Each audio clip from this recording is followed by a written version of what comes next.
All right. Well, good evening, my dear students, and today we are meeting on a new session. Well, so let's jump into today's area while going through the syllabus first, as I told you. You do remember, right? I just went through on the syllabus. So I'm gonna have this as a practice. So every time I start a session, I'm gonna show you the syllabus because we have to ensure that we are with the syllabus, right? Because I have seen many of the institutes or many of the teachers are moving out of the syllabus and they give. Yes, up to a certain extent, we could go up to certain areas that is much needed, but we have to ensure that are we sticking to the syllabus before we learn anything, right? Because whatever said and done, our intention is to face the exam, right? So make sure that you are with the syllabus so you can have this downloaded from the National Institute of Education, as I told you in the beginning itself. So, what we have discussed already is an introduction about the business concepts. We spoke about needs and wants, and then we spoke about the difference between goods and services the market. And at the last, we spoke about the characteristics of a business. As a business, what sort of characteristics will a business have? All right. So the characteristics of a business, what we discussed were involving on sales or exchange, dealing in goods and services, regular dealings, a profit motive, having a risk, creating wants, and it should be an economic activity. All right. So today we're going to speak about the business activities. All right. So today we will be focusing on business activities. All right. So let's jump into business activities. Well, as I always tell you, it is not compulsory that you have to have a definition for anything. All right. You just here in terms of business studies, what you have to be doing is you have to always describe what they speak about, right? So it's very easy for you to always relate with your personal life, as I always tell you. Okay, so I'll just explain this area so you will be able to recall or connect with your personal life experiences, which will be easy for you to go ahead with. All right, let's see. So business activities, well, that refers to all the economic activities, whether directly or indirectly related to making the goods and services available to the consumer and to ensure profit earning through customer satisfaction. All the business activities depend on each other to ensure constant process and cannot serve the purpose of customer satisfaction solely. I hope it's clear, right? So business activities, that whatever the activities that is involved in the business is considered business activities. All right. So let's see some of the examples. The first one is sales. So, you just go into a shop, you do see people involved in selling. Yes. All right. And yes, of course, marketing. All right. And finance, as well as accounting, customer service, human resource. Very simple. Okay. I'll explain with another example. Let's cover this theory up. So, there are two main activities of a business. Number one, it has to fulfill needs and wants. Number two, adding value to the resources. And the third one, value addition, is the increment of the value of resources, which happens when the nature of the resource is changed during the production of goods and services. All right. Value addition in the increment of the value of the resources. So it's basically, whatever the consuming part or whatever the goods and services that has been distributed to the market has to be added with certain value to it, right? So the changing process will give a value to that, which is going to support the person who is ready to purchase it or buy it. All right. So when businesses change the nature of the resources, there will be a value addition. Accordingly, the value addition to the resources will be an activity of the business. All right. So have to, you don't have to worry at all. You will never be asked to answer as what is business activity. Well, there will be question about the business activities for sure, but they're not going to ask you to explain what is business activity. Yes, if they do, well, you could stick to this. Just imagine, right? Let's take a very simple example. Imagine a person who is selling durian these days, right?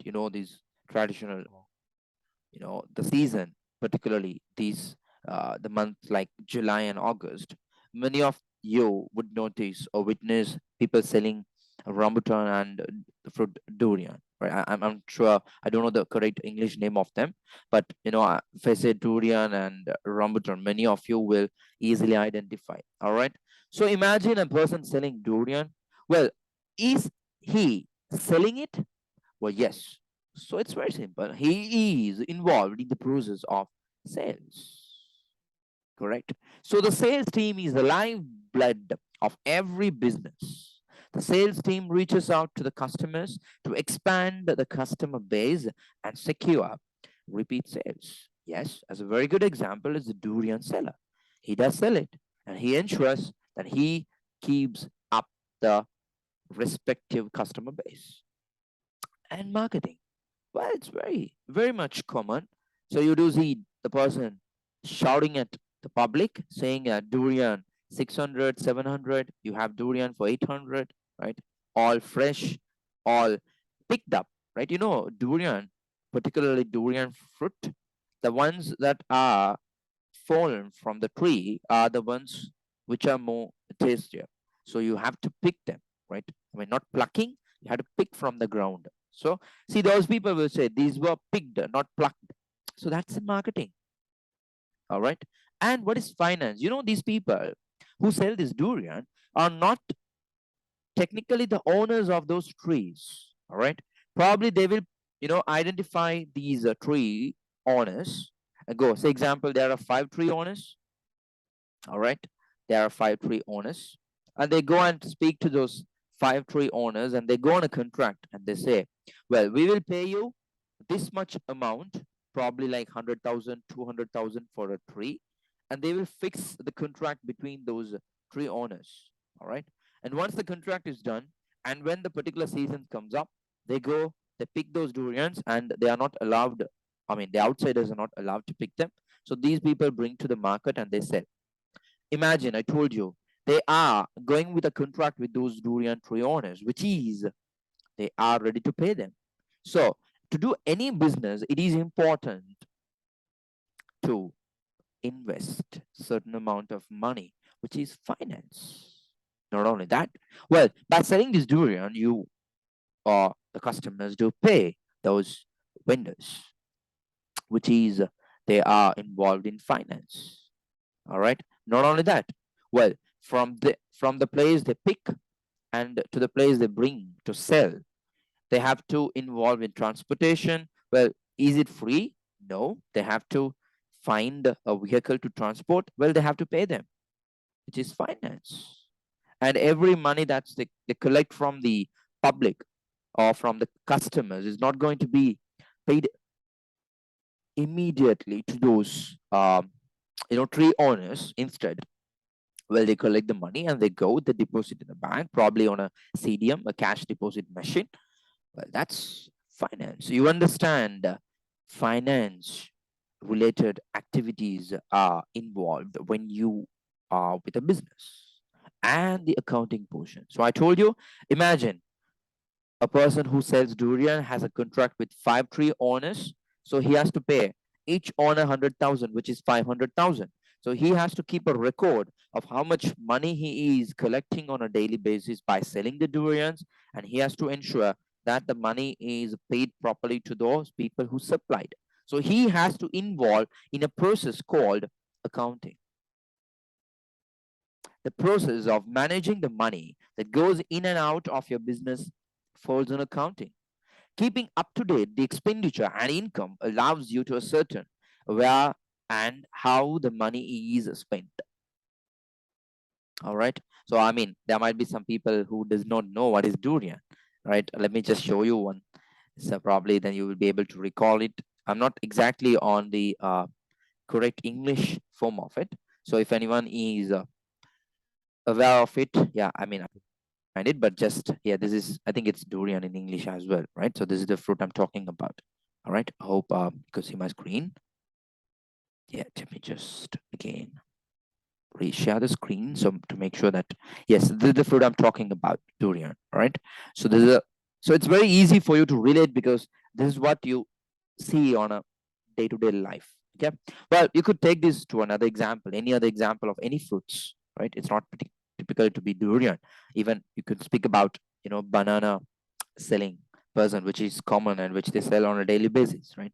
And you could see yes, they involve in sales and they keep on telling the customers and the consumers that this is very cheap and this is so sweet and the quality of the banana. So that's a kind of marketing.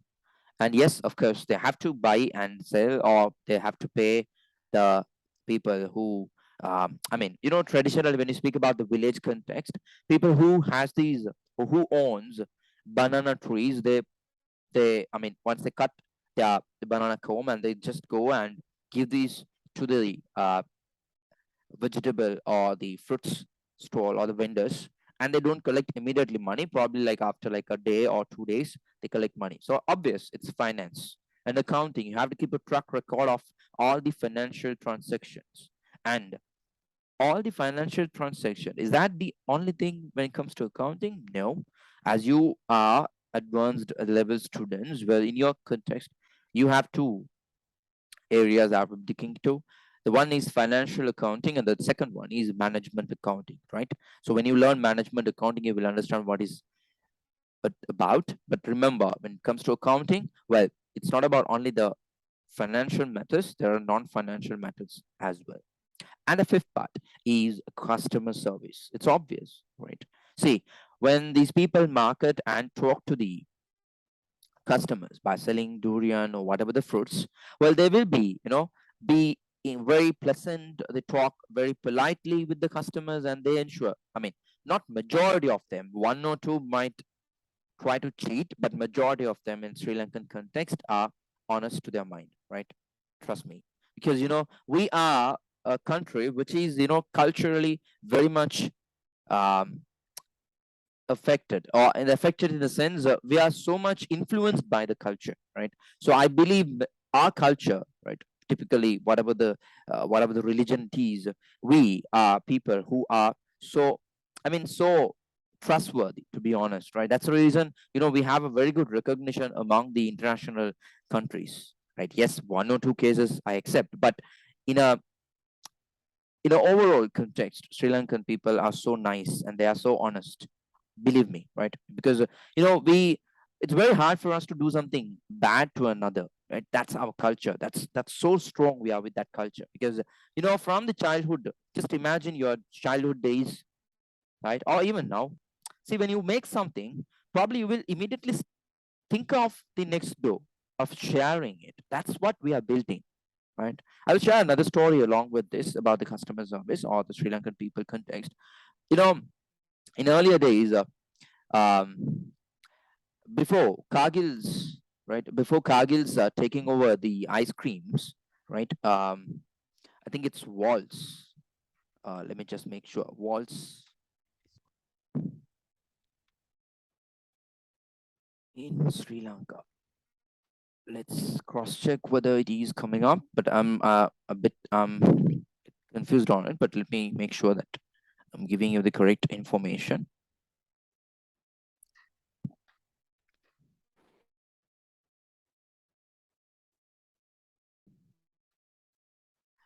All right.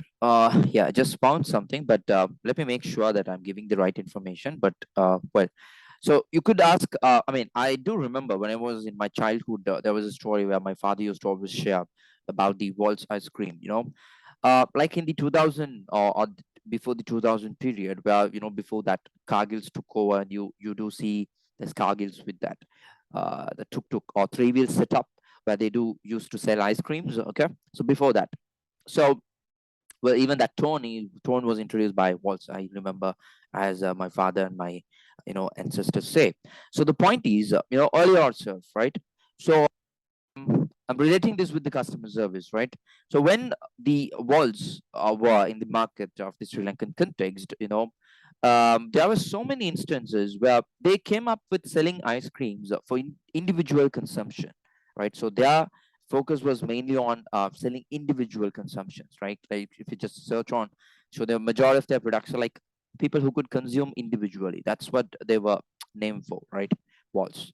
So I have a news on it also. Right? You could even ask your parents who are like in before 2000s, or maybe people who are who do remember that the walls was in Sri Lanka, right? So I'm coming to this point is because I just want to tell about the people of Sri Lanka. Well, the walls did not make that much of success because they were with the ice creams or these products which were on an individual consumption level, right? Or people could individually consume, right? We people are more into share and eat something. We wanted to share with people and eat. That's our culture, right? So it was very hard for them to succeed in the market. That's what I was told by my teachers and parents on those days who experienced it. But I mean, yes, it's up to a certain extent, because when I just Google on about the product, the waltz was something so famous in Sri Lanka, but why immediately they had to lose? Maybe that reason. And then when Cargill took over, they came up with these tubs where at least four can sit together and eat ice creams. All right. So this is something, it could be true because we could relate with this, right? Because as Sri Lankans, we always wanted to share and eat. So they came up with big tubs, like big containers, where you could at least share with four people and eat. All right. So that's the culture that we are building, right? We are all always, so much of connected despite the factor of religion, and we are beyond the racism, right? That's a natural behavior of our people, right? I mean, there might be certain incidents that would have taken place in the history, might take place in the future, but that is just because of um, a very small group of people, right? So you don't have to think of that group of people, because that's the nature, right? When there is a big amount of, right, when there are 100 people who are with good attitude, well, one or two or five or six out of them will be rude or might have very worst attitudes. That's a natural behavior, so you don't have to worry about it. But I'm talking about the really rich culture of typical or Sri Lankans. All right. Okay, so getting back to the story. So if a durian seller is selling durians, he involves in these activities. Number one, he does sales. Number two, he is involved in marketing or advertising, finance, accounting, and good customer service. And the last one is human resource. What do you mean by human resources?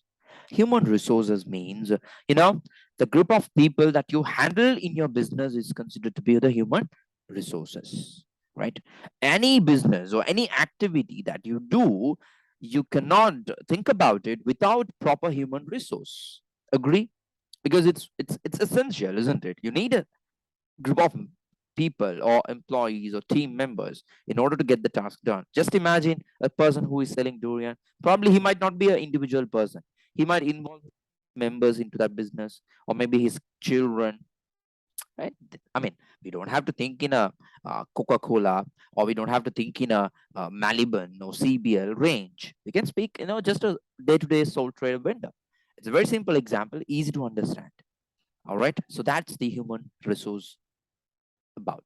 All right. Again, getting back so when you speak about business activities, the business activities are typically sales, marketing, finance, accounting, customer service, and human resources. So if you wanted to remember these, it's very easy. Think of a business. What are the activities they involve in? They do sales, they do marketing, they do involve in finance, accounting. What else? They need people to engage in, which is human resource. And very most important part is they have to have very good customer service. All right. So that's about the business activities. So again, I'm repeating on the syllabus that we are talking on. So on the content of the first competency, as I told you, you should be able to inquire the basis of business and the environment in which it performs. And your competency level will be tested on the analysis and the concepts of a business. So the contents are business concept, products, needs and wants, markets, characteristics of business and business activities. And the last one is aims of business. Let's the aims of business. So every business, they have to have an aim in order to do. Without an aim, can you do a business? Just imagine what is the purpose, or what's your aim in terms of learning advanced level, right? Majority of them, or majority of you would say, yes, I wanted to get into the university. So that's your aim, right? Or putting up an A for business studies is your aim. So every single activity we people engage in, there should be feasible, or there should be an aim that we could achieve. All right. So aims of business, what? Survival in the market, right? Yes. A person who sells durian might be for a short term, right? Maybe like for 2-3 months, that's a season. So once that is done, he might lose his job or the business, right? But when you speak in general about a business context, see, you put so much of money, time, value, and everything to start a business. Well, your intention should be to survive, right? You wanted to extend your business and network and develop more and more. So survival in the market is the first and most important aim of a business. Number two, profit maximization, making more profit, right? So making more profit. When you speak about all the businesses which have grown to the giant level or to the multinational level, have started very small context, right? They did not, have this grand scale businesses. When the fact Coke, when they introduced, they were like selling 14 or like around 1,000 bottles a year. And today they make 1 billion bottles a day. So imagine their growth. That's the profit maximization. So there should be an aim of making maximum profit and increasing the sales. In order to make maximum profit, well, you have to have maximum sales. Increasing the market share. What do you mean by market share? Market share. All right, let me explain this and we can end on this and we can continue with the next session. All right, let's see the market share portion. What is market share? It's very simple and very easy to understand. All right, it's very easy to understand. Okay, let's take a country. So this is a country which has 3 businesses. There are 3 businesses. Okay, right. So let's say this is business A, this is business B, and this is business C. All right, I'm just taking as an example. These 3 businesses involved in selling, they sell, let's say they sell stationaries, right? This is their market. This is the market that they are involved in a country. Okay, let's take an example. A did sell, right? A did sell, let's say 1,000 units on a year. B sold, as an example, let's say 2,000 units on a year. All right, it's on a year. And let's say C sold 3,000 units on a year, right? So when you see these total numbers, the total sales were 5,000, right? The total sales they made were was 5,000 sales. Is that clear? Now we're speaking about the market share. So when you speak about a market share in this particular market, all right, when you speak about the A share in this particular market, all right, in this market. Now let's see. A has 1,000 units of sales. A has 1,000 units of sales, right? When compared with the total, which is 5,000. When you compare with 5,000, A has made around. See, so this is the share they talk about. So you easily multiply by this, multiply this by 100%,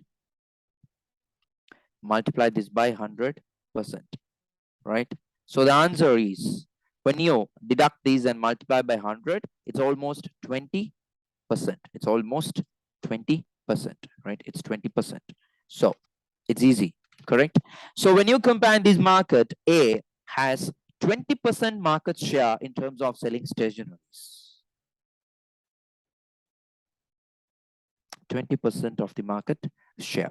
And then how much does B? B almost 40% of the market share.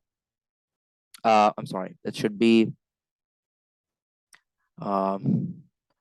yes, 501. Right, let me show. So here see 1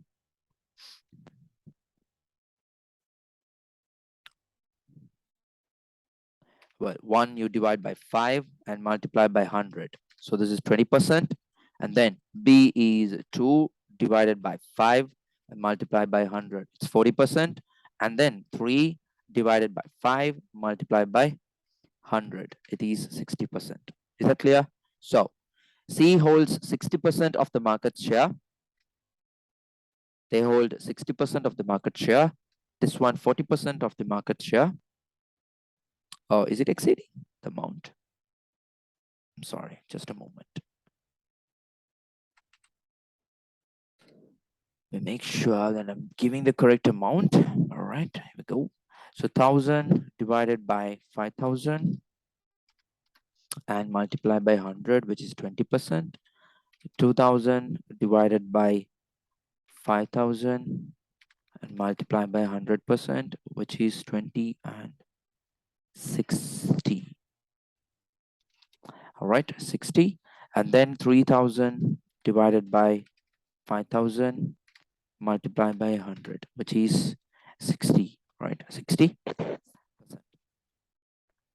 Okay, right.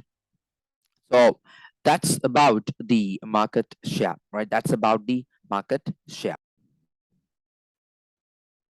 Yeah, I'm extremely sorry. Just missed an amount over here. It's the total should be 3 to 5. It's 6,000, right? I'm extremely sorry. Okay, so the calculation is same. So 6,000 over 1,000 multiplied by 1,000 over you divide by 6,000 multiplied by 100, right? So 1,000 divided by 6,000 and then multiply by 100. So you have 16.66%. So A has a market of 16.66%. So double the amount. So this has around 33%. And then the rest, right? 33. So the rest could be around 50, right? So around 50 or 56. Yes, around 59% is held by C. All right, this is about the market share. All right, this is about the market share. This is about the market share. Let's jump into the next area. All right, so maximizing the market share. Maximizing the market share is about the business aim. That's one of the business aims. And personal satisfaction of businessmen. See, everyone engaged in doing a business has to have a personal satisfaction. They have to have a personal satisfaction, right? Because if you don't have a personal satisfaction of what you do, there's no point of doing it, correct? Social and community welfare. Well, that means, businesses involving social responsibility, right? Social corporate responsibility, they call. See, in your school, probably Munchie or some other companies would have come and they would have organized some of these, these social cultural programs. They would have sponsored your sports events, right? They would have engaged in some sort of campaigns. So these are social and community welfare, helping poor people, right? Now see, on Deruna, they do this Manusha Deruna program, helping poor people. Some of the examples of social and community welfare. So as a business has to ensure that they give back to the society, because the society is what helping the business to grow. And the last one is employee welfare, taking care of those employees involved working in the business. So these are the aims any business should have. All right. So thank you very much for joining on today's session. Just make sure that you are sticking with the syllabus and make sure to utilize this platform because it's free of charge and you can learn more and more. And I appreciate your comments and your feedback so I could change this course module according to your requirements. All right. Thank you very much. And please make sure all the people who are with inability to go into a tuition module and learn, please ask them to get through this platform and learn. All right. Thank you very much. Take care of you. Be safe, and we'll meet very soon.